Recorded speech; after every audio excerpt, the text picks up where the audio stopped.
Evangelho de João, comentário a partir do capítulo 5.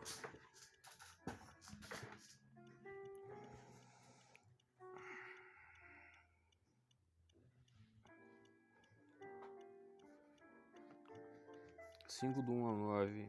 Depois destas coisas, havia uma festa dos judeus e Jesus subiu a Jerusalém. E havia em Jerusalém, próximo ao mercado de ovelhas, um tanque cujo nome em hebraico é Betesda, tendo 5 pavilhões. Neste jazia uma grande multidão de enfermos, cegos, coxos e atrofiados, esperando pelo movimento da água, pois um anjo descia primeiro em intervalos ao tanque e agitava a água. Quem primeiro descesse depois de agitada a água era curado de qualquer doença que tivesse. Ora, havia ali um homem que passara 38 anos enfermo. Ao ver Jesus, este homem ali deitado e sabendo que estivera por tanto tempo enfermo, disse-lhe: Desejas ser curado? O enfermo lhe respondeu: Senhor, não tenho ninguém que me faça descer ao tanque quando a água é agitada, mas enquanto eu vou, outro desce antes de mim. Jesus lhe disse: Levanta, toma teu leito e anda. Imediatamente aquele homem foi curado e tomou o seu leito, e aquele dia era sábado. Primeiro, havia uma festa dos judeus. Embora o evangelista não declare expressamente que festa era essa, contudo a conjectura provável é que ele tinha em mente o Pentecostes, pelo menos se o que é aqui relatado ocorreu imediatamente depois que Cristo foi para Galiléia, porque imediatamente depois da Páscoa ele partiu de Jerusalém e, como tinha de passar por Samaria, ele computou 4 meses para a ceifa. Tendo entrado na Galiléia, ele curou o filho do nobre. O evangelista acrescenta que a festa veio depois, e por isso a ordem de tempo nos leva à conclusão de que devemos tomá-la como sendo o Pentecostes, embora não me disponha a discutir sobre a questão. Ora, Cristo veio a Jerusalém para a festa, em parte porque naquele tempo, em virtude da grande multidão do povo que se congregava, ele tinha a oportunidade de publicar sua doutrina mais extensamente, e em parte porque era necessário que se sujeitasse à lei para que pudesse redimir-nos da escravidão da lei, como já explicamos em ocasiões anteriores. Havia em Jerusalém, no tanque próximo ao mercado de ovelhas, acrescenta-se a circunstância do lugar de que aprendemos que o milagre não foi secreto, nem conhecido só de umas poucas pessoas, pois os 5 pavilhões mostram que o local era famoso pelo grande número de pessoas que a ele recorriam, e isso estava também implícito em sua vizinhança ao templo. Além disso, o evangelista diz expressamente que muitos enfermos jaziam ali. Com respeito ao significado do nome, os eruditos com razão rejeitam a opinião fantasiosa de Jerônimo, que em vez de Betesda, grafa Beteder, e o interpreta significando casa do rebanho, pois aqui se faz menção de um tanque que ficava próximo ao mercado das ovelhas. Aqueles que leem Betesda como significando um local de pesca não têm nenhuma razão de seu lado. A maior probabilidade, na opinião dos que o explicam como sendo o lugar de derramamento, pois a palavra hebraica eshed significa transbordar. Mas o evangelista, como então era o modo ordinário de falar, pronunciou Esda, pois creio que a água era transferida para ele através de tubulações para que os sacerdotes tirassem água dele, a não ser que talvez o lugar recebesse seu nome da circunstância em que a água fosse extraída dele por meio de tubos. Ele era chamado mercado de ovelhas, em minha opinião, porque os animais que deviam ser oferecidos em sacrifício eram tomados dali. 3. Neste jazia uma grande multidão. É possível que os enfermos jazessem nos pavilhões a pedir esmolas, enquanto as pessoas passavam por ali quando vinham para o culto no templo. E era ali também o costume de comprar os animais e serem oferecidos em sacrifício. No entanto, a cada festa Deus curava determinado número de pessoas, para que dessa forma pudesse recomendar o culto prescrito na lei e a santidade do templo. Mas não parece insensato crer ainda que não lemos que algo desse gênero tenha acontecido em alguma época em que a religião estava numa condição mais florescente, e mesmo na época em que se realizavam milagres pelas mãos dos profetas, senão em ocasiões extraordinárias, quando os negócios da nação estavam em decadência e quase em total ruína, que o poder e a graça de Deus se exibiam de uma forma mais extraordinária do que ordinária. Eis minha resposta. Em minha opinião, há duas razões. Visto que o Espírito Santo, habitando nos profetas, era suficiente testemunha da presença divina, a religião naquele tempo não carecia de confirmação adicional, pois a lei, sancionada por meio de milagres sobejamente suficientes, e Deus não cessara de expressar por meio de testemunhos inumeráveis sua aprovação do culto que uma vez ordenara. Mas sobre o tempo da vinda de Cristo, quando ficaram privados dos profetas e sua condição se tornou em extremo miserável, e quando várias tentações os oprimiram com todo peso, careciam deste auxílio extraordinário para que não concluíssem que Deus os havia abandonado totalmente e assim viessem a sentir-se desencorajados e chegassem até mesmo a apostatar. Pois sabemos que Malaquias foi o último dos profetas, e por isso conclui sua doutrina com essa admoestação, para que os judeus se lembrassem da lei promulgada por Moisés, Malaquias 4:4, até que Cristo se manifestasse. Deus viu ser vantajoso privá-los dos profetas e conservá-los suspensos por algum tempo, para que se inflamasse com mais forte anseio por Cristo e o recebessem com mais intensa reverência quando se lhes manifestasse.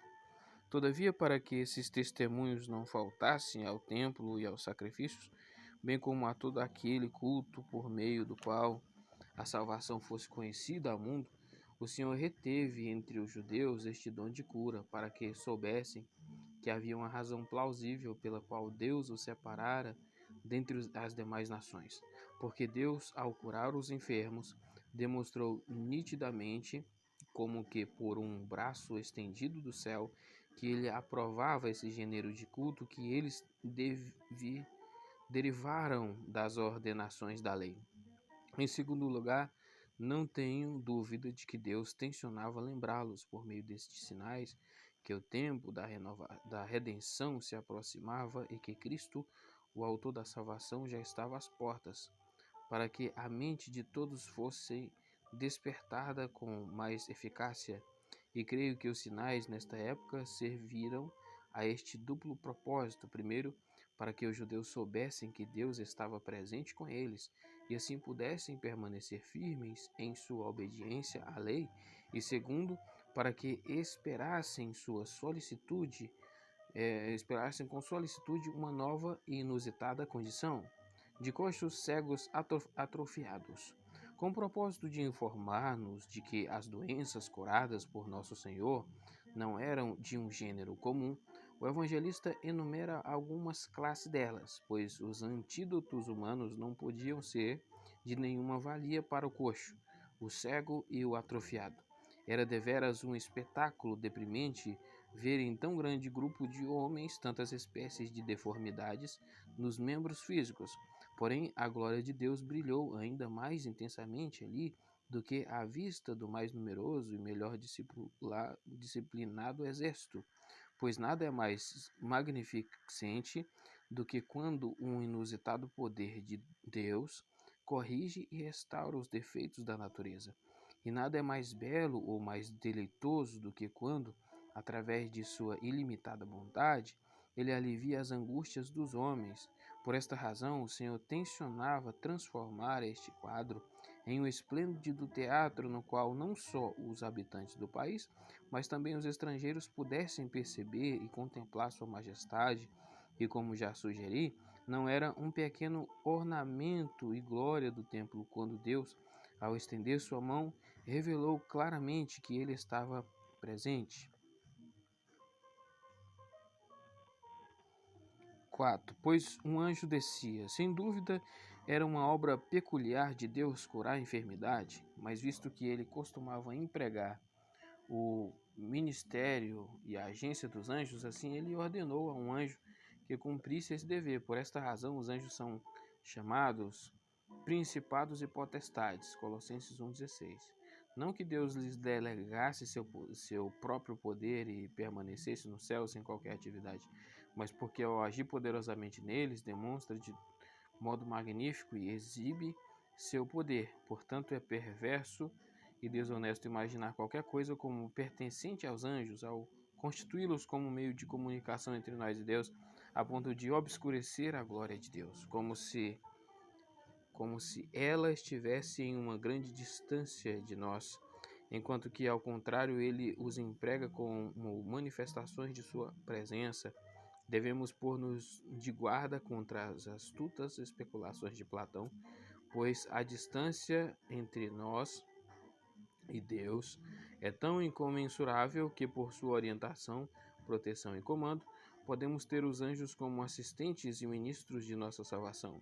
Em intervalos, Deus poderia ter imediatamente, em um só instante, curado a todos eles, porém, como seus milagres têm seus desígnios, assim devem também ter seus limites, como Cristo também os lembra que, embora existam tantos que morreram nos dias de Eliseu, não mais que uma criança ressuscitou dentre os mortos, 2 Reis 4,32, o que ainda que tantas viúvas vivessem famintas durante o tempo da seca, houve apenas uma cuja pobreza foi aliviada por Elias, 1 Reis 17,9, Lucas 4,25. E assim o Senhor considerou suficiente dar uma demonstração de sua presença no caso de umas poucas pessoas enfermas. O modo de curar, porém, que é aqui descrito, mostra sobejamente claro que nada é mais irracional do que esse homem sujeitar-se a obras de Deus por sua própria decisão, sem esperanças que a assistência ou alívio se poderia esperar de águas agitadas, mas assim, privando-nos de nossos próprios sentidos, o Senhor nos habitua à obediência da fé. Também seguimos solicitamente o que agrada a nossa razão, que ainda que contraria a palavra de Deus. Por isso, a fim de tornar-nos mais obedientes a Ele, a miúde nos apresenta aquelas coisas que contradizem nossa razão. Então só podemos mostrar nossa submissa obediência quando fechamos nossos olhos e seguimos a palavra plena, ainda que nossa própria opinião seja que o que estamos fazendo será de nenhuma valia. Temos um exemplo deste gênero em Naamã, o sírio a quem o profeta envia ao Jordão para que fosse curado de sua lepra, 2 Reis 5,10. A princípio, sem dúvida, ele o despreza como uma peça de ridículo, porém mais tarde chega realmente a perceber que, embora Deus haja contrariamente à razão humana, ele nunca zomba de nós nem nos frustra, e agitava a água, embora o agitar da água fosse uma manifesta prova de que Deus usa livremente os elementos da natureza, segundo seu próprio beneplácito, e que ele reivindica para si o resultado da operação, pois é um erro excessivamente comum atribuir às criaturas o que pertence exclusivamente a Deus. Porém, seria o auge da estupidez buscar na água agitada a causa da cura. Ele, pois, põe um realce o símbolo externo de uma forma tal que, olhando para o símbolo, as pessoas enfermas fossem constrangidas a erguer seus olhos para aquele que é o único autor da graça. 5. E havia um homem ali. O evangelista escolhe várias circunstâncias que provam que o milagre podia ser crido como indubitável. A longa duração da enfermidade havia destroçado toda a esperança de que viesse a ser curado. Esse homem se queixa de que se acha destituído do antídoto contido na água, Com frequência tinham tentado jogar-se à água, porém, sem êxito, não tinha ninguém que o ajudasse, e isso leva o poder de Cristo a manifestar-se ainda mais notavelmente. Tal era também a importância da ordem de carregar seu leito, que todos podiam ver claramente que ele fora curado de nenhuma outra forma senão pela agência de Cristo, pois quando de repente ergueu-se com saúde e forte em todos os seus membros, em que fora anteriormente impotente, uma mudança tão súbita era o que havia de mais próprio para despertar e abalar as mentes de todos os que a presenciaram. 6. Desejas ser curado? Ele não inquiria a respeito como se fosse uma questão duvidosa, mas em parte a fim de acender no homem a solicitude pelo favor que era oferecido, e em parte para avivar a atenção das testemunhas que estavam presentes e que, se estivessem pensando em algo mais, podiam não ter percebido o milagre, como a miúde sucede em ocorrências repentinas. Por estas duas razões, fazia-se necessária esta preparação. 7. Não tenho ninguém.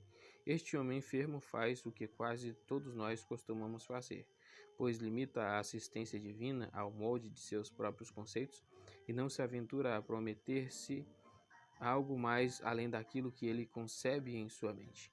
Cristo perdoa a sua debilidade e nisto temos um espelho daquela tolerância da qual cada um de nós tem diariamente experimentado. Quando de um lado mantemos nossa atenção fixada nos meios que estão ao nosso alcance, e quando do outro lado, contrário à expectativa, ele exibe sua mão, tirando-a de lugares ocultos, e assim nos demonstra o quanto sua bondade vai além dos tacanhos limites de nossa fé. Além disso, esse exemplo deve ensinar-nos a paciência. 38 anos eram um longo período durante o qual Deus tardou a atender este pobre homem e a favorecê-lo desde o início, dando-lhe o que determinara conferir-lhe. Portanto, por mais que sejamos mantidos em suspenso, embora gemamos sob nossas angústias, nunca nos sintamos desencorajados pelo tédio, oriundo do período excessivamente prolongado, pois quando nossas aflições são excessivamente contínuas, ainda que não visualizemos nenhum término delas, devemos sempre crer que Deus é o maravilhoso libertador, que com seu poder remove facilmente cada obstáculo do caminho. 9. E era sábado. Cristo estava bem ciente da profunda ofensa que imediatamente se geraria quando vissem um homem andando com uma carga nas costas, porquanto a lei proíbe expressamente carregar qualquer peso durante o sábado. Jeremias 17, 21. Mas havia duas razões por que Cristo, desafiando esse risco, decide fazer essa exibição. Primeiro, para que o milagre fosse mais extensamente conhecido, e segundo, para que desse ocasião e, por assim dizer, abrisse caminho para um maravilhoso discurso que pronunciou logo imediatamente a seguir. De tão grande importância era o conhecimento desse milagre, que ele entendeu ser seu dever ousadamente fazer pouco da ofensa sentida pelo povo, particularmente porque ele tinha em mãos uma justa defesa por meio da qual, ainda que não pacificasse os ímpios, refutava sobejamente suas calúnias. Devemos, pois, observar esta regra que, embora o mundo inteiro ardentemente se enfureça, devemos proclamar a glória de Deus e celebrar suas obras até onde sua glória requeira que se faça conhecida. Tampouco devemos ficar intranquilos ou sentir-nos desencorajados, embora nossos labores não sejam imediatamente bem-sucedidos, contanto que tenhamos em vista o objetivo que já declarei e não avancemos além dos limites de nosso ofício. 5 do 10 ao 16. Os judeus, pois, disseram àquele que fora curado: é sábado, não é te é lícito carregar teu leito? Ele lhes respondeu: aquele que me deu saúde me disse: toma teu leito e anda. Eles, pois, lhe perguntaram: quem é o homem que te disse: toma teu leito e anda? E o que fora curado não sabia quem era ele, porque Jesus se havia retirado em razão da grande multidão que havia naquele lugar. Depois dessas coisas, Jesus o encontrou no templo. Ele disse: eis que já recuperaste a saúde. Não peques mais, para que não te suceda coisa pior. o homem se foi e disse aos judeus que fora Jesus quem lhe devolvera a saúde. E por essa razão os judeus perseguiram a Jesus e procuravam matá-lo, porque fazia essas coisas no sábado. 10. É sábado. O dever de todos era manter a santificação do sábado. E por isso, com razão e propriedade, acusaram o homem. Mas quando a justificativa do homem não lhe satisfaz, então já começam a cometer erros. Quando a razão era desconhecida, ele tinha de ser inocentado. Como já dissemos, transportar uma carga era uma violação do sábado. Cristo, porém, que pôs a carga em seus ombros, o desobriga por sua própria autoridade. Somos, pois, instruídos com este exemplo a evitar todo juízo precipitado, até que a razão de cada ato seja plenamente conhecida. Tudo que contradiz a palavra de Deus merece ser condenado sem hesitação. Mas como a miúde sucede haver equívocos nesta matéria, devemos antes inquirir modesta e calmamente para que nossa decisão seja íntegra e sóbria, porque, visto que os judeus, afetados por disposições perversas, não têm paciência de inquirir, fecham a porta contra o bom senso e a moderação, porém, se tinham permitido ser instruídos, não só a ofensa teria sido removida, mas teriam sido conduzidos ainda mais com grande vantagem ao conhecimento do Evangelho. Agora percebemos o quanto os judeus estavam equivocados. A razão é porque não admitiam uma defesa racional. Eis a defesa àquele que fora curado, replica que nada mais fez senão o que ordenara aquele que teve poder e autoridade para ordenar, pois ainda que não soubesse quem era Cristo, todavia estava convencido de que ele fora enviado por Deus, porque receberam uma prova de seu divino poder e descobriram que Cristo estava revestido com autoridade, de modo que seria seu dever obedecer-lhe. Mas isso parecia ser digno de reprovação, a saber que o milagre o afastasse da obediência à lei. Aliás, confesso que o argumento que o homem emprega, ao discutir com eles, não é suficientemente forte. Contudo, os outros estão errados por duas razões: que não consideravam que esta é uma obra extraordinária de Deus, nem suspendem seu juízo até que tenham ouvido um profeta de Deus que está munido com a palavra.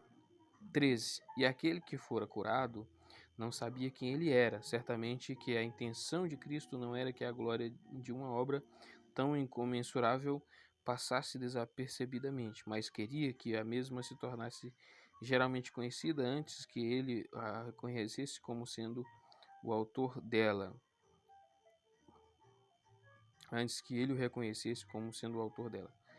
Ele, pois, retirou-se por algum tempo para que os judeus tivessem a liberdade de julgar o próprio fato sem referência a qualquer pessoa. E disto aprendemos que a cura deste homem não pode ser atribuída à sua fé, visto que mesmo depois de ter sido curado, ele não reconhece seu médico. E não obstante, quando recebe a ordem de carregar seu leito, isso parece ter sido feito pela diretriz da fé. Para mim, pessoalmente, visto não negar que havia nele algum movimento secreto de fé, afirmo que à luz do que se segue, é claro que ele não tinha doutrina sólida ou clara luz sobre a qual ele pudesse confiar. 14. Depois destas coisas, Jesus o encontrou. Estas palavras mostram ainda mais claramente que quando Cristo se ocultou por algum tempo, não era com o intuito de fazer com que perecesse a lembrança da bondade que ele conferira, pois aparece em público de sua livre iniciativa. Simplesmente tensionava fazer com que a obra viesse a lume primeiro e que ele depois declarasse ser seu autor. Esta passagem contém uma doutrina de imensa utilidade, pois quando Cristo diz recupera a saúde, sua intenção é ensinar-nos que, se não formos incitados à gratidão, fazemos um uso impróprio dos dons de Deus. Cristo não repreende o homem por aquilo que ele mesmo lhe dera, mas apenas o lembra de que ele fora curado, a fim de que, recordando o favor que recebera, passasse a servir a Deus, seu libertador, durante toda a sua vida. Portanto, como Deus, por meio de açoites, instrui e impele-nos ao arrependimento, assim nos convida a esse exercício por meio de sua bondade e paciência. e deveras é o desígnio universal, tanto de nossa redenção quanto de todos os dons de Deus, manter-nos inteiramente devotados a Ele. Ora, isso não pode ser alcançado a menos que a lembrança do castigo passado permaneça impressa na mente e a menos que aquele que obteve o perdão se exercite nessa meditação ao longo de toda a sua vida. Essa admoestação nos ensina ainda que todos os males que suportamos têm de ser imputados a nossos pecados, pois as aflições dos homens não são acidentais, mas são tantos açoites quanto a nossa carência de disciplina.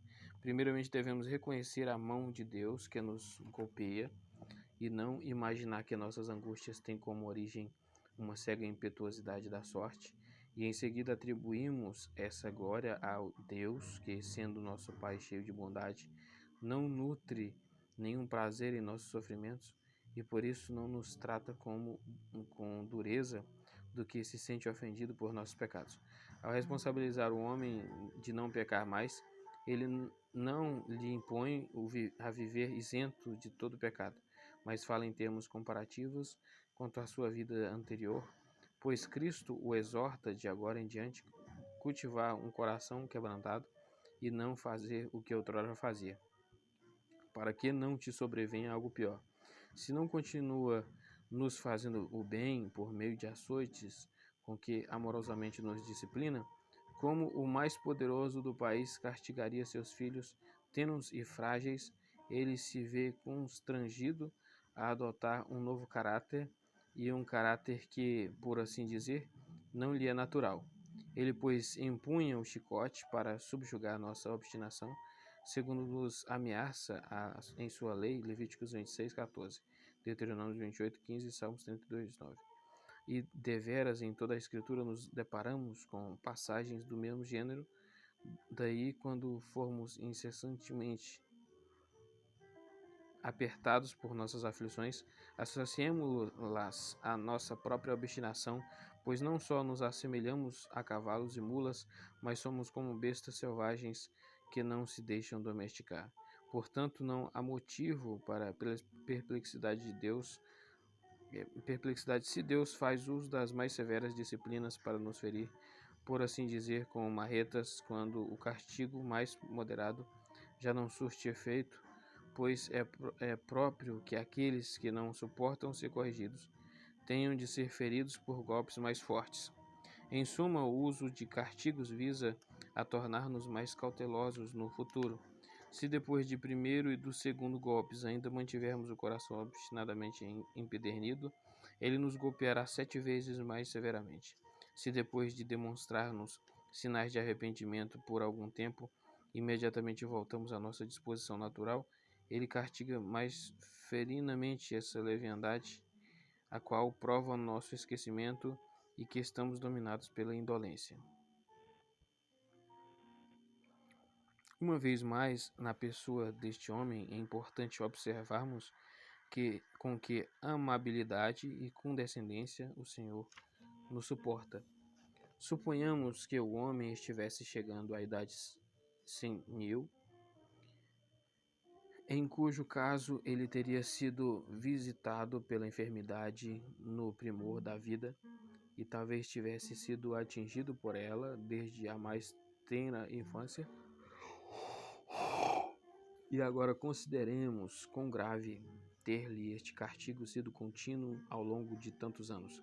É certo que não podemos reprovar a Deus com excessiva severidade e deixar este homem em prolongado enfraquecimento e mesmo quase morto, e por isto, quando somos castigados mais extensamente, aprendemos que é porque o Senhor, em sua infinita bondade, modera o extremo rigor dos castigos que teríamos bem merecido. Aprendamos ainda que nenhuma disciplina é extremamente rigorosa e severa, ao ponto de o Senhor não poder lhes fazer adições sempre que Ele queira. Tampouco se pode duvidar que os homens desventurados, através de suas queixas perversas, a miúde apliquem a si mesmos torturas terríveis e chocantes, quando asseveram não ser possível suportar angústias mais pesadas, e que Deus não pode enviar-lhes algo mais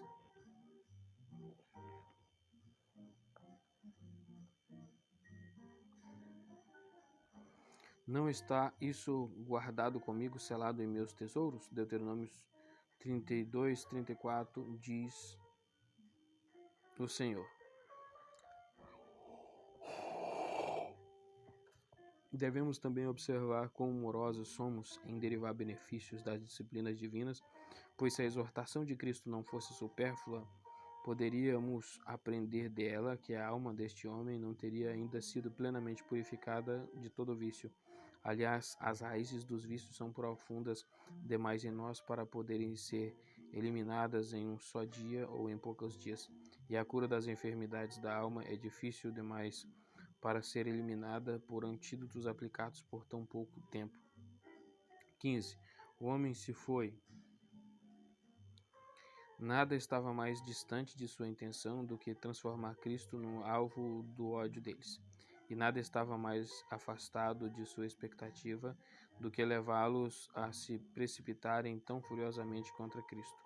Sua intenção, pois, era pia, pois desejava prestar a seu médico a honra que com justiça ele bem merecia. Judeus, em contrapartida, exibem seu veneno, não só acusando a Cristo de haver violado o sábado, mas também de romper com extrema crueldade. 5:17 ao 19. Jesus, porém, lhes respondeu: Meu Pai trabalha até agora e eu trabalho. Por esta razão, pois os judeus buscavam ainda mais matá-lo, porque não só transgredia o sábado, mas também chamava Deus seu Pai, fazendo-se igual a Deus. Jesus, pois, respondeu e lhes disse: em verdade vos digo, o Filho não pode fazer coisa alguma de si mesmo, mas o que viu o Pai fazer, tudo quando ele faz, isso também o Filho igualmente o faz. 17. Meu Pai trabalha até agora. É preciso que vejamos bem que tipo de defesa Cristo emprega. Ele não replica dizendo que a lei de guardar o sábado era temporária e que a mesma deve agora ser abolida, mas ao contrário mantém que ele não violara a lei, porque esta é uma obra divina. É verdade que a cerimônia do sábado era uma parte das sombras da lei e que Cristo a leva a um termo final com sua vinda, como demonstra Paulo, Colossenses 2,16. Mas a presente questão não se envolve a esse ponto, pois os homens são ordenados a absterem-se somente de suas próprias obras e, consequentemente, a circuncisão, que é uma obra divina e não humana, não entra em conflito com o sábado. Eis no que Cristo insiste, que o santo repouso, que estava ordenado pela lei de Moisés, não é perturbado quando nos envolvemos nas obras de Deus. E por esta razão ele justifica não só sua própria ação, mas também a ação do homem que carregava seu leito, pois ele era um apêndice e como poderíamos dizer, uma parte do milagre, porque nada mais era do que uma aprovação dele. Além disso, se a ação de graças e a publicação da glória divina forem computadas entre as obras de Deus, não constituíam uma profanação do sábado testificar da graça de Deus durante o dia todo, mas é primordialmente sobre si mesmo que Cristo fala, a quem os judeus eram mais hostis. Ele declara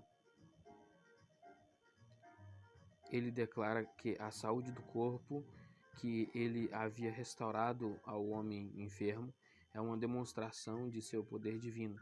Ele assevera ser o Filho de Deus e que age da mesma forma que age seu Pai. Qual é o uso do sábado e por quais razões ele foi ordenado? Não discuto agora com mais fôlego, basta para a presente passagem que o guarda do sábado longe está de interromper ou paralisar as obras de Deus. Ao contrário, ele dá espaço somente a elas, pois porque a lei ordena aos homens a que se abstenham de suas obras pessoais, a fim de conservar todos os seus sentidos livres e ocupados com a realização das obras de Deus. Consequentemente, aquele que não permite no sábado um livre curso e controle as obras de Deus é não só um falso expositor da lei, mas impiamente a subverte. Se alguém contestar dizendo que o exemplo de Deus é mantido nos homens, para que descansem no sétimo dia? A resposta é fácil. Os homens não se conformam a Deus neste aspecto. A saber, ele cessou de trabalhar, porém, em abster-se das enfadonhas obras deste mundo e em espiar o descanso celestial, o sábado ou descanso de Deus. Portanto, não equivale o ócio, mas consiste na verdadeira perfeição que traz consigo um tranquilo estado de paz. Tampouco é isso inconsistente com o que Moisés diz, ou seja, que Deus pôs termo final às suas obras. Gênesis 2:2.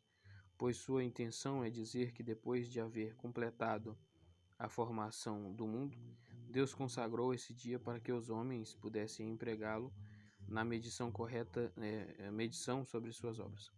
No entanto, ele cessou de sustentar com o seu poder o mundo que fizera, governando com sua sabedoria, sustentando com sua bondade e regulando todas as coisas de acordo com seu beneplácito, tanto no céu quanto na terra.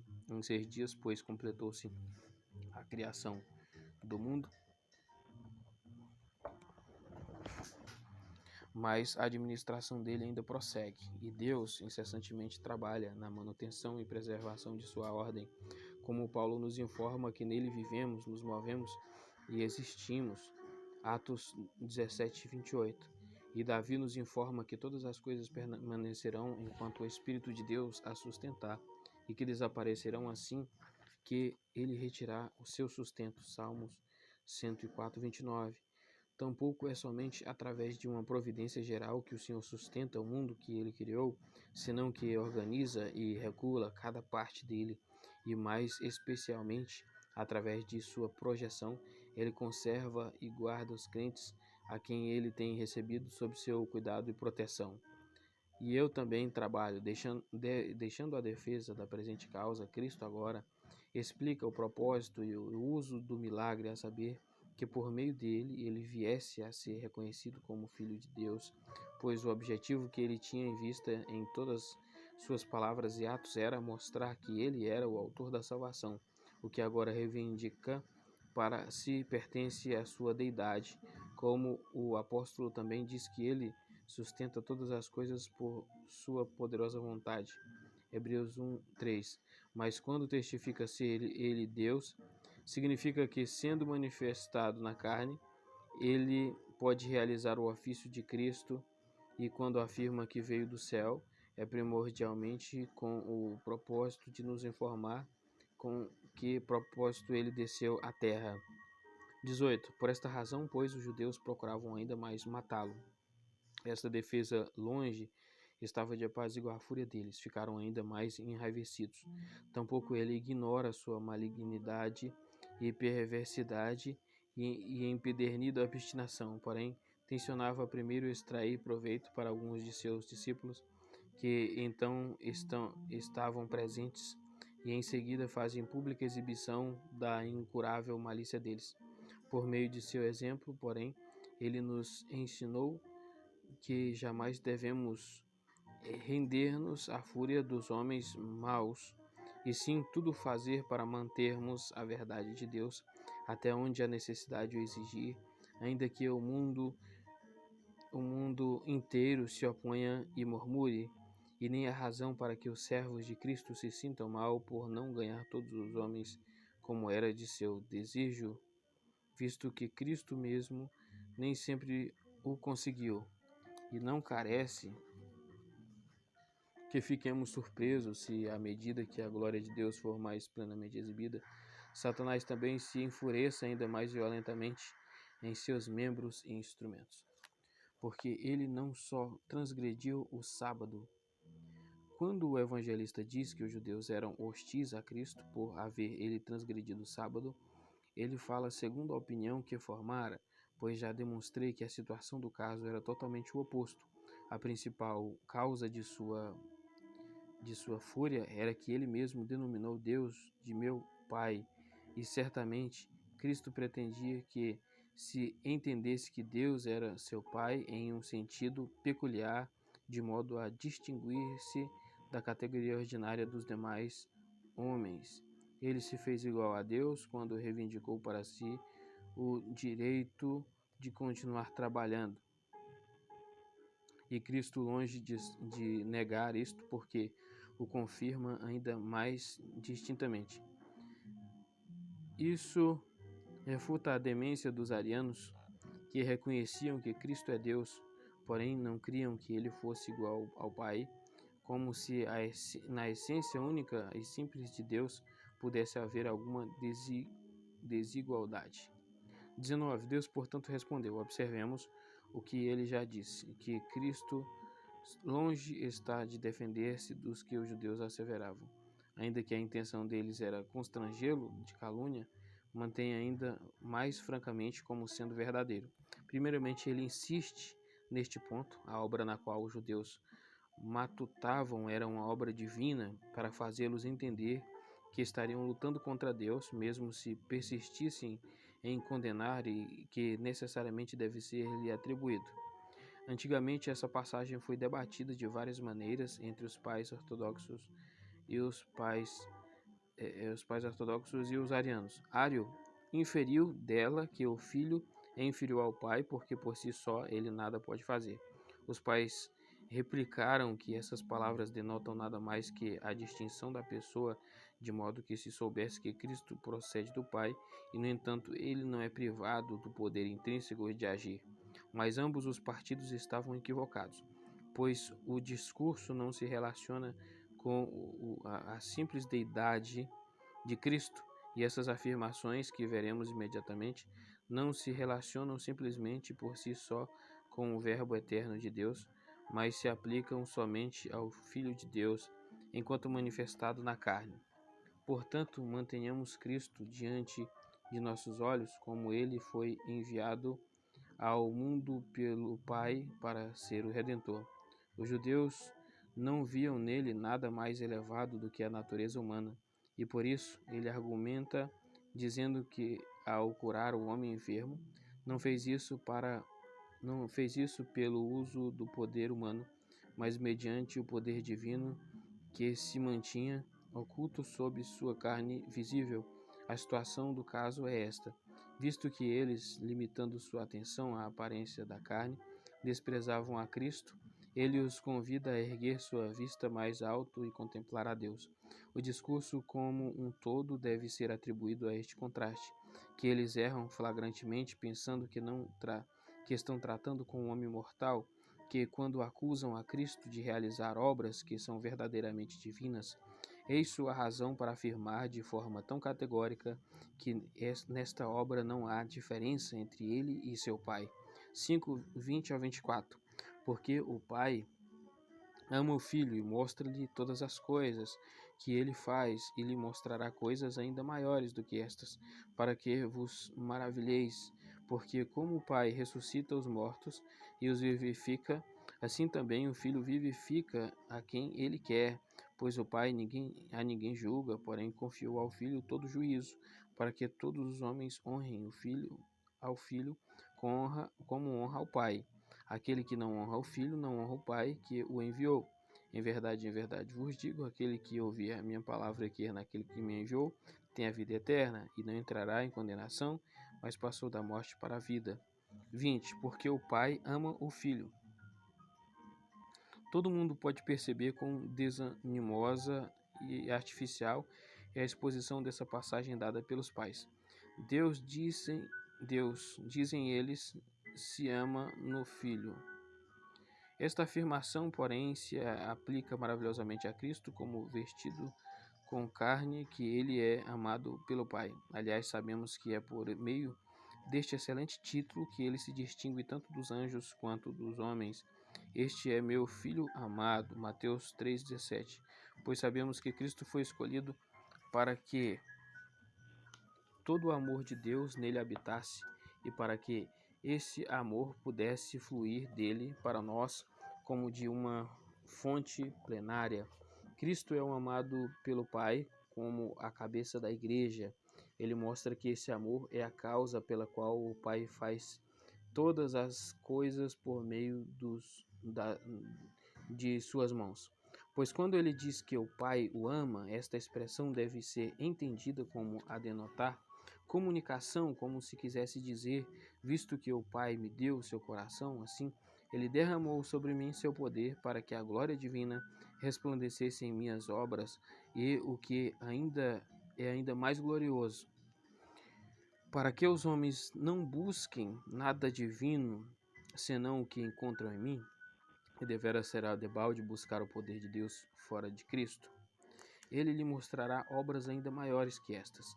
Com estas palavras, ele quer dizer que o milagre que realiza na cura do homem não era a maior das obras que ele fora confiado pelo Pai, pois ele tinha dado apenas um leve sabor daquela graça, da qual ele é propriamente tanto ministro quanto autor, isto é, restaurar a vida ao mundo.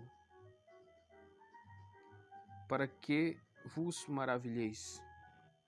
Ao acrescentar estas palavras, ele indiretamente os acusa de ingratidão, menosprezando tão eminente demonstração do poder de Deus, como se quisesse dizer: ainda que sejais embotados e estúpidos, todavia as obras que Deus mais tarde realizará por meu intermédio arrebatará, ainda que relutantemente, vossa admiração.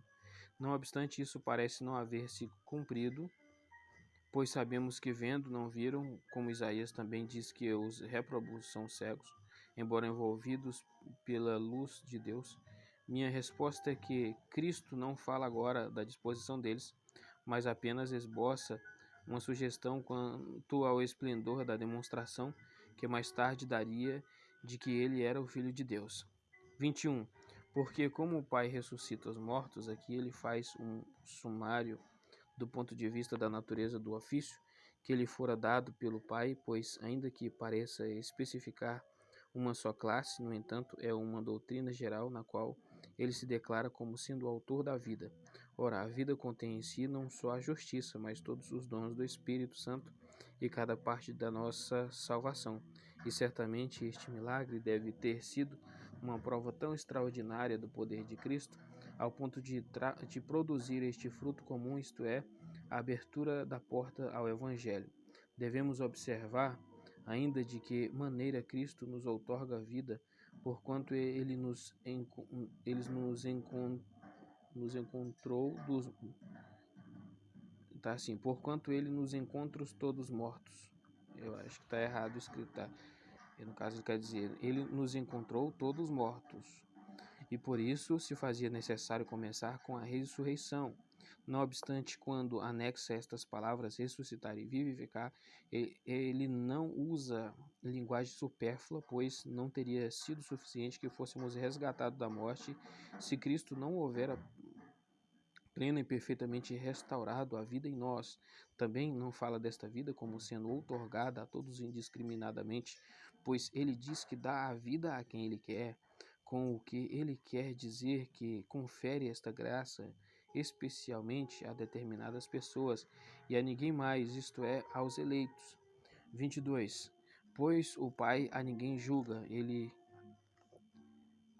declara com mais clareza a verdade geral de que o Pai governa o mundo na pessoa do Filho e exerce domínio através de suas mãos, pois o evangelista emprega a palavra juízo em conformidade com o idioma hebraico para denotar autoridade e poder. Agora percebemos o equivalente do que se afirma aqui, que o Pai deu ao Filho o reino para que ele pudesse governar céu e terra em conformidade com seu beneplácito.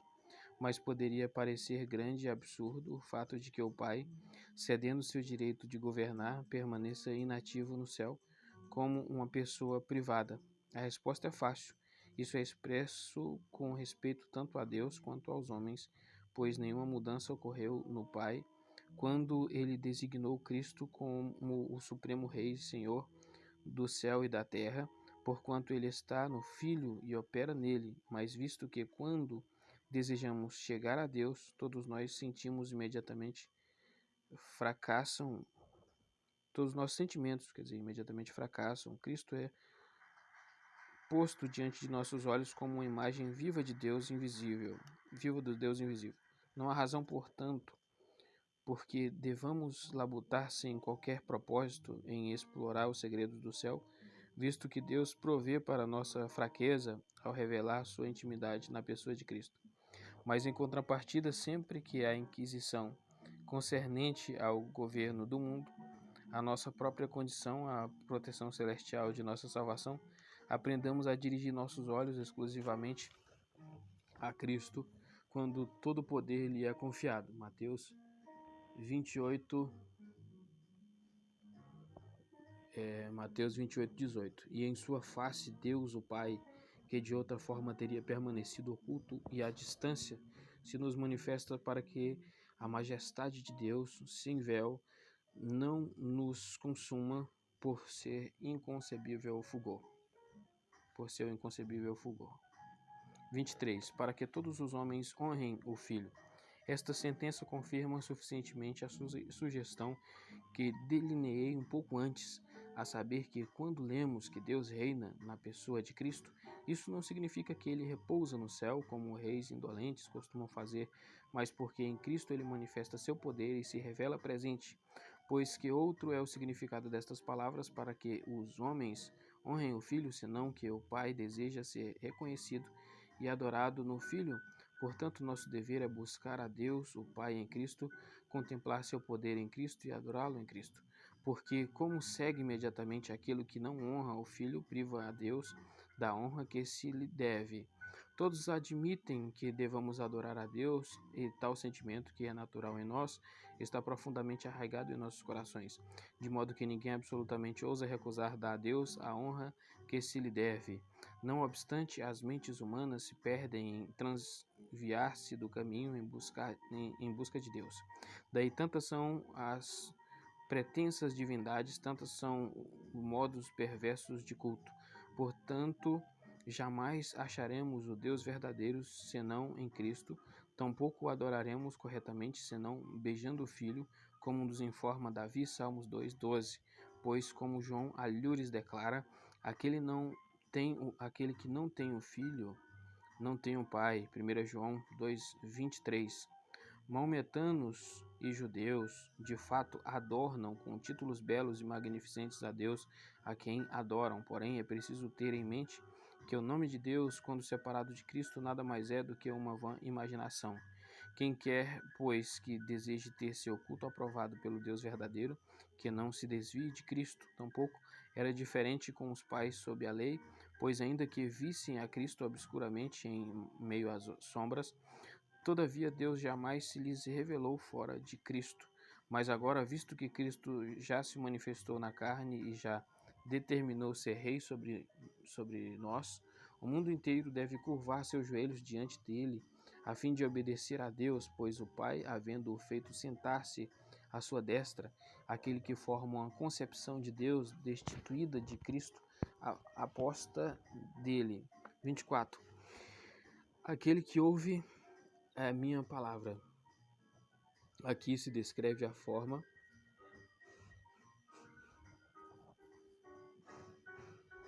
e a maneira de honrar a Deus, para que ninguém pense que ela consista unicamente de alguma realização externa ou de cerimônias frívolas, pois a doutrina do Evangelho se assemelha ao cetro de Cristo, por meio do qual ele governa os crentes que o Pai lhe fez sujeitos.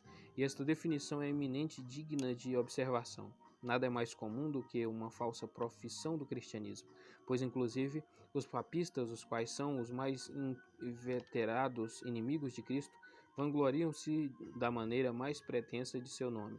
É que, porém, Cristo não demanda de nós qualquer outra honra senão a obediência devida a seu evangelho. Daí se segue que toda a honra que os hipócritas concedem a Cristo, outra coisa não é senão o ósculo de Judas, por meio do qual ele traiu o seu Senhor. Ainda que centenas de vezes o chamem rei, todavia o privam de seu reino e de todo o seu poder, quando não exercitam fé no Evangelho.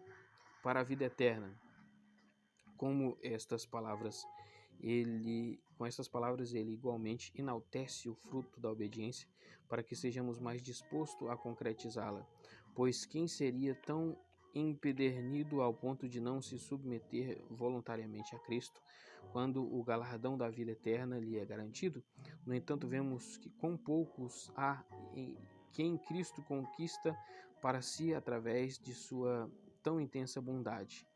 Tão grande é a nossa depravação que preferimos antes perecer de nossa livre iniciativa do que rendermos à obediência do Filho de Deus para que sejamos salvos por sua graça. Portanto, ambos os elementos estão ali incluídos por Cristo, o espólio do devoto e sincero culto que ele requer de nós, bem como o método pelo qual ele nos restaura a vida, pois não seria suficiente entender o que ele outrora ensinou, a saber que ele veio ressuscitar os mortos, a menos que também conhecêssemos a maneira como ele nos restaura a vida. Agora, ele afirma que a vida se obtém por meio de ouvir sua palavra, e pela palavra ouvir ele quer dizer a fé, como imediatamente em seguida ele declara. A fé, porém, tem sua sede não na audição, mas no coração, de onde a fé deriva tão grande poder, já explicamos previamente.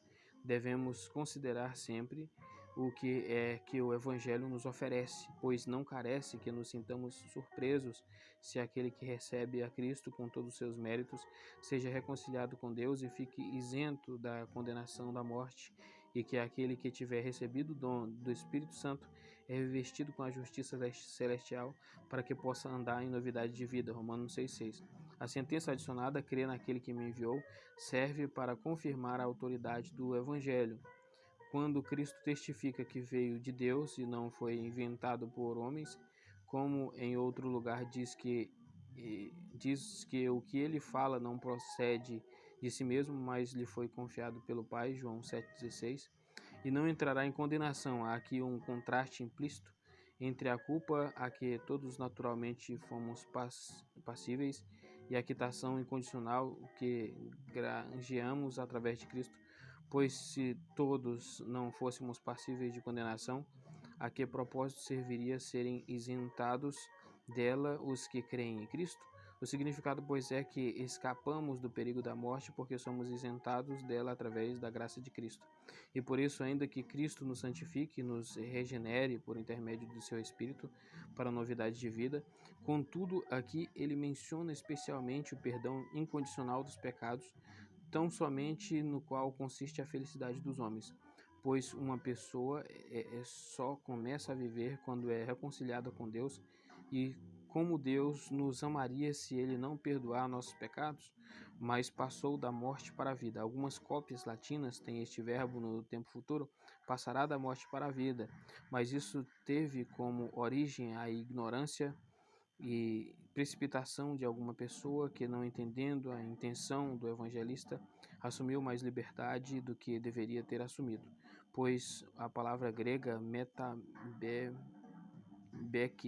passou, não tem qualquer ambiguidade, não há impropriedade em dizer que já passamos da morte para a vida.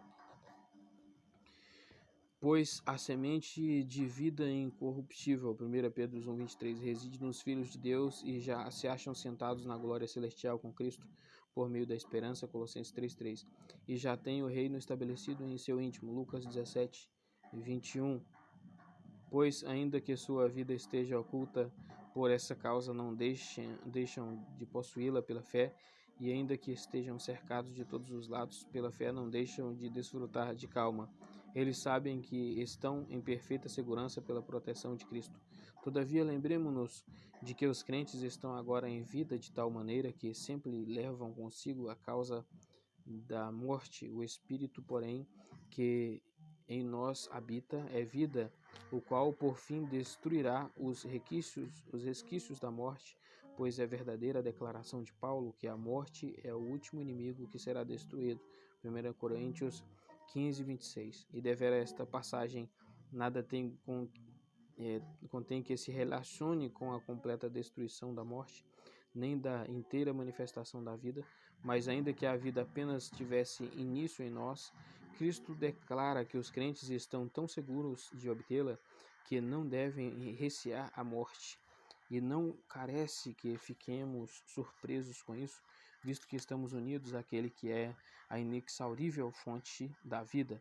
5, do 25 ao 29. Em verdade vos digo que a hora vem, e já chegou, quando os mortos ouvirão a voz do Filho de Deus, e os que ouvirem viverão, pois como o Pai tem vida em si mesmo, assim também concedeu ao Filho ter vida em si mesmo. E lhe deu o poder para também exercer juízo, porque é o Filho do homem. Não vos maravilheis disto, porque a hora vem, quando todos quantos estiverem nos túmulos ouvirão sua voz, os que tiverem feito bem para a ressurreição da vida, e os que tiverem feito mal para a ressurreição da condenação. 25.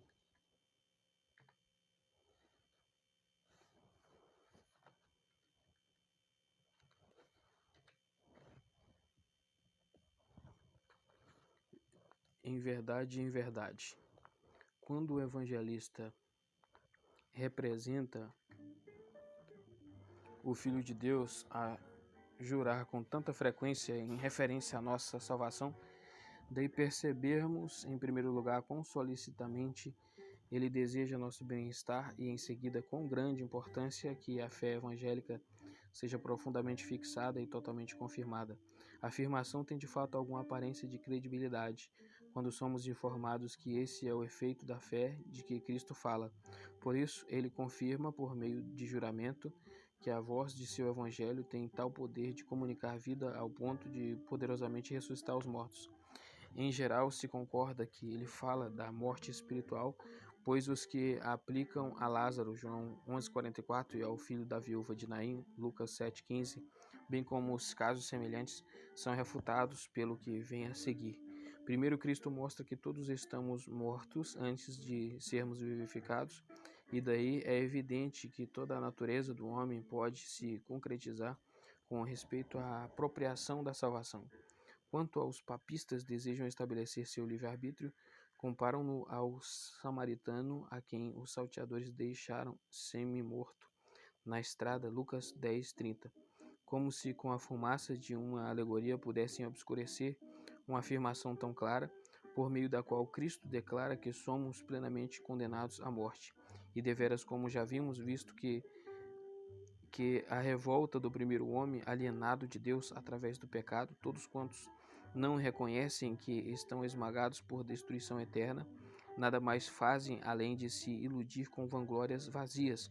Prontamente reconheço que na alma do homem permanece algum resquício de vida, pois o entendimento, o juízo e a vontade em todas nossas faculdades são tantas partes da vida, mas visto que não há parte alguma que nasce do anseio pela vida eterna, não carece que fiquemos surpresos que o homem em sua totalidade, no que se relaciona com o reino de Deus, seja reputado como morto. E essa morte, Paulo a explica mais plenamente quando diz que existimos alienados da razão pura e sólida do entendimento, que somos inimigos de Deus e opostos à sua justiça, em cada afeto do nosso coração, que vaguemos nas trevas como pessoas cegas e entregues e ímpias concupiscências. Efésios 2:1 e 4:17.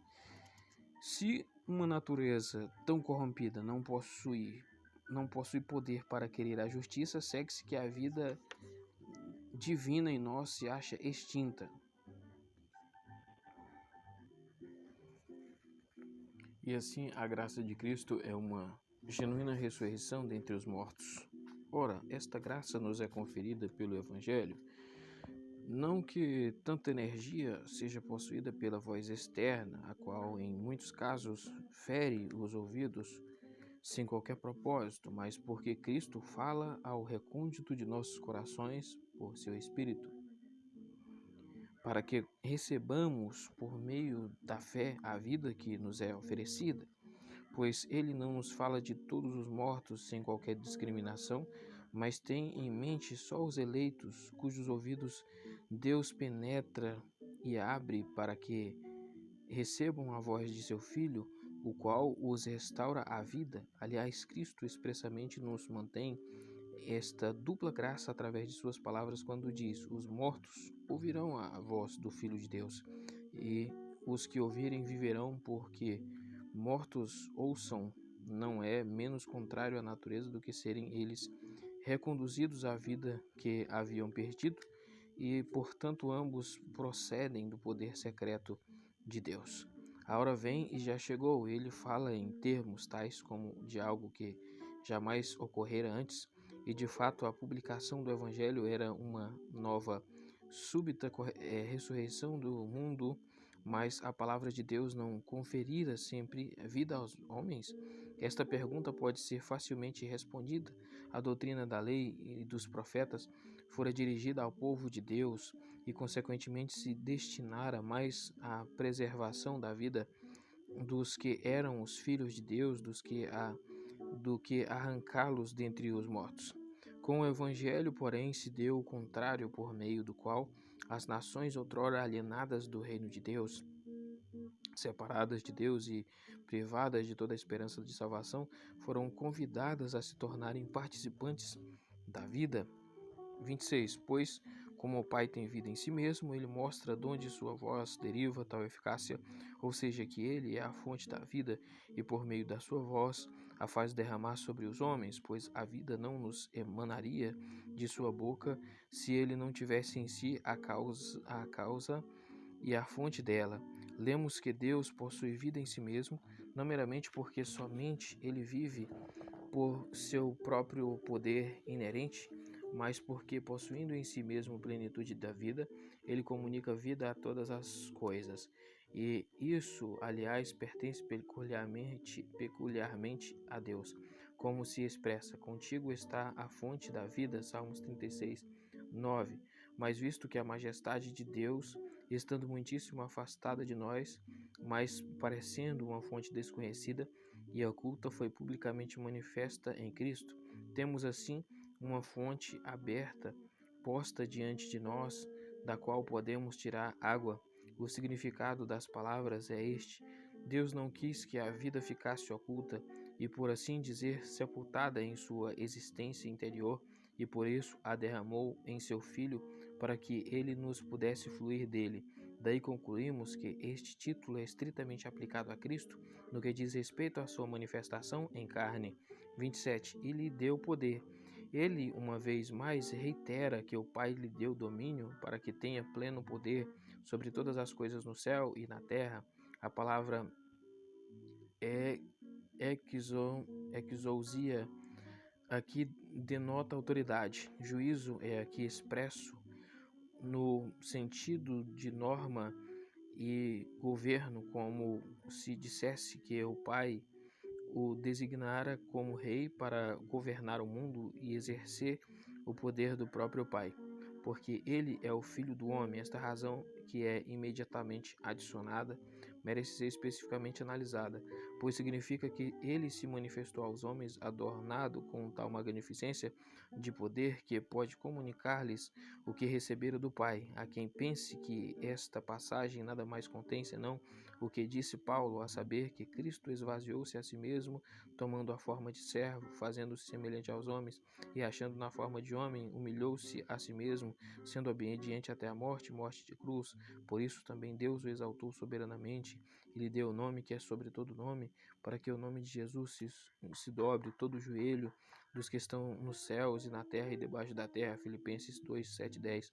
Mas, em minha própria opinião, considero o significado como sendo mais extenso, ou seja, que Cristo, quanto a ser ele homem, foi designado pelo Pai para ser o autor da vida, a fim de não precisarmos ir muito longe em busca dela, pois Cristo não a recebeu para si próprio como se dela necessitasse, mas a fim de nos enriquecer com suas riquezas.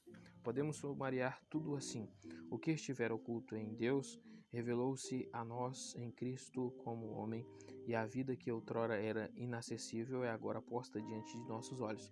A quem separa este argumento de sua conexão imediata e o anexa à sentença seguinte.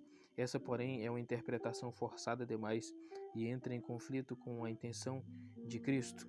28. Não nos maravilheis disto.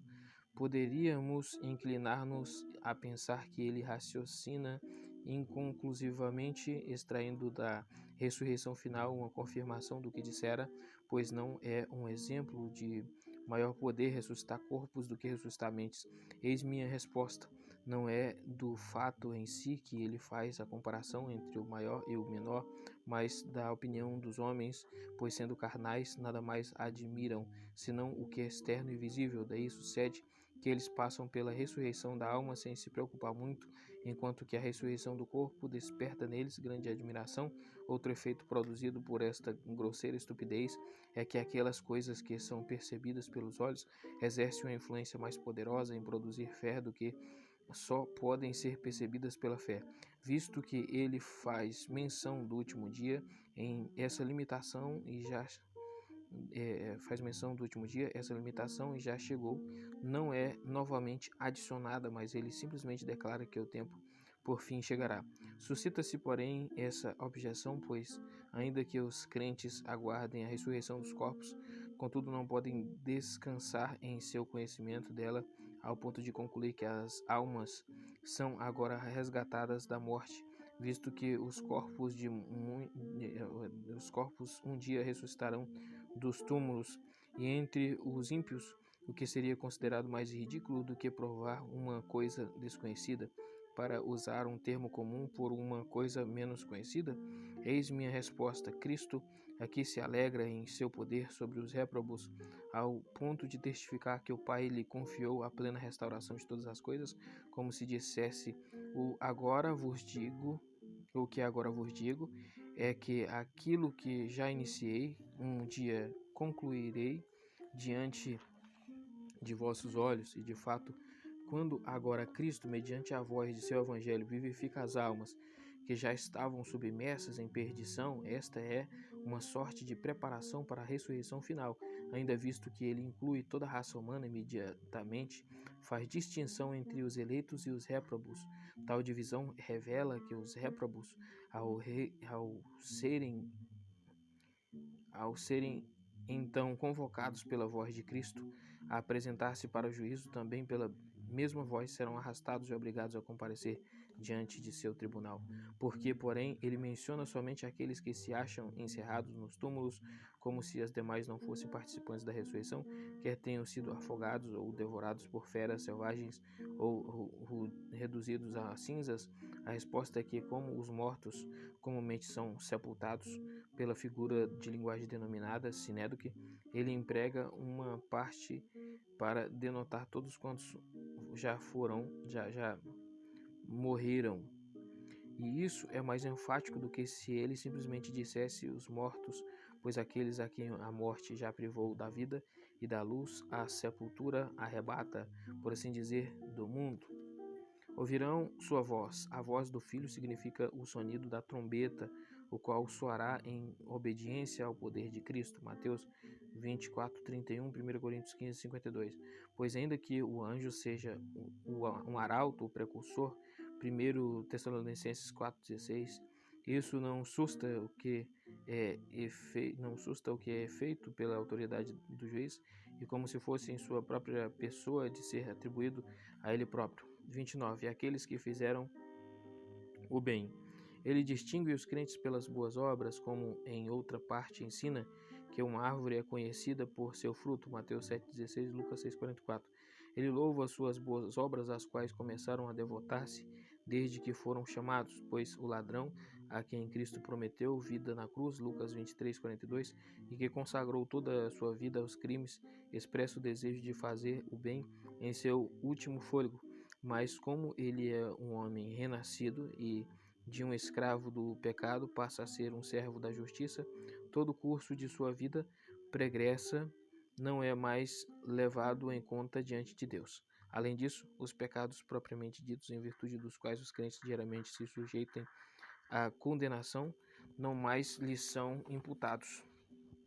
Porque sem o perdão que Deus outorga aos que creem nele, jamais existiu sequer um homem no mundo de quem não podemos dizer que viveu bem.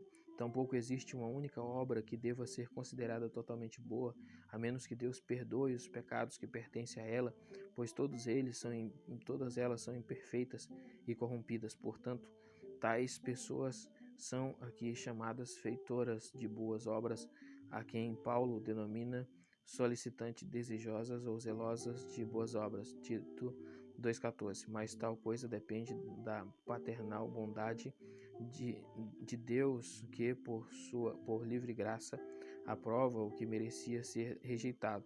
A inferência que os papistas deduzem dessas passagens de que a vida eterna está pendente nos méritos das obras pode ser refutada sem qualquer dificuldade, pois Cristo não trata aqui da causa da salvação, mas meramente distingue os eleitos dos réprobos por sua própria característica, e faz isso a fim de convidar a exortar o seu próprio povo a uma vida santa e inocente. E de fato não negamos que a fé que nos justifica é acompanhada de um intenso desejo de viver bem e de forma justa, mas apenas sustentamos que nossa confiança não pode repousar em coisa alguma que não seja exclusivamente na misericórdia de Deus. 5:30 ao 32. Nada posso de mim mesmo, como ouço, eu julgo, e meu juízo é justo, porque não busco minha própria vontade, mas a vontade do meu Pai que me enviou. Se eu testifico a respeito de mim mesmo, meu testemunho não é verdadeiro. Há outro que testifica a meu respeito, e eu sei que o testemunho que ele dá a meu respeito é verdadeiro. 30. Nada posso de mim mesmo. Seria supérfluo entrar aqui em arrazoados abstrusos. Se o Filho de Deus pode ou não fazer algo por si mesmo, no que respeita a sua deidade eterna, pois ele não pretendia manter nossas mentes envolvidas por tais trivialidades. Consequentemente, não havia razão porque os antigos tivessem se entregado a tanta ansiedade e angústia com o fim de refutar a calúnia diária. Aquele irresponsável proclamou dizendo que o filho não é igual ao pai porque nada podia fazer de si mesmo. Os homens santos replicaram dizendo que o filho com razão reivindica para si tudo quanto pode ser atribuído ao pai, de quem ele assume seu princípio com respeito à sua pessoa, mas, em primeiro lugar, Cristo não fala simplesmente de sua deidade, porém nos adverte que quanto a ser ele revestido de nossa carne, não devemos julgá-lo com base na aparência externa, porque ele é algo mais elevado que mero homem. Uma vez mais, devemos considerar com quem ele tem a ver. Sua intenção era refutar os homens que tudo faziam para contrastá-lo com Deus. Portanto, ele afirma que nada faz pelo poder humano, porque ele tem Deus por seu guia e diretor, o qual habita nele. Devemos manter sempre em mente que sempre que Cristo fala a respeito de si mesmo, ele reivindica apenas aquilo que pertence ao homem, pois ele mantém seus olhos nos judeus que erroneamente afirmavam que ele não passava de alguém pertencente à categoria ordinária dos homens. Pela mesma razão, ele atribui ao Pai tudo quanto é mais elevado que o homem. A palavra juiz pertence propriamente à doutrina, mas se destina também a aplicar a totalidade de sua administração, como se dissesse que ele age movido pela diretriz do Pai em todas as coisas, que a vontade do Pai é sua norma, e por isso ele o defenderá contra todos os adversários. O meu juízo é justo. Ele conclui dizendo que suas ações e palavras estão além de qualquer risco de reprovação, porque ele não permite a si mesmo tentar algo, mas tudo faz pela ordem diretriz do Pai, pois é preciso considerar como acima de toda controvérsia que tudo que procede de Deus tem de ser certo. Essa modéstia deve ser sustentada por nós como se a primeira máxima da piedade, a saber cultivar tal reverência pela palavra e obras de Deus, que unicamente o nome de Deus seja suficiente para provar sua justiça e retidão. Porém, quão poucos encontramos que prontamente reconhece que Deus é justo, a menos que sejam compelidos a agir assim.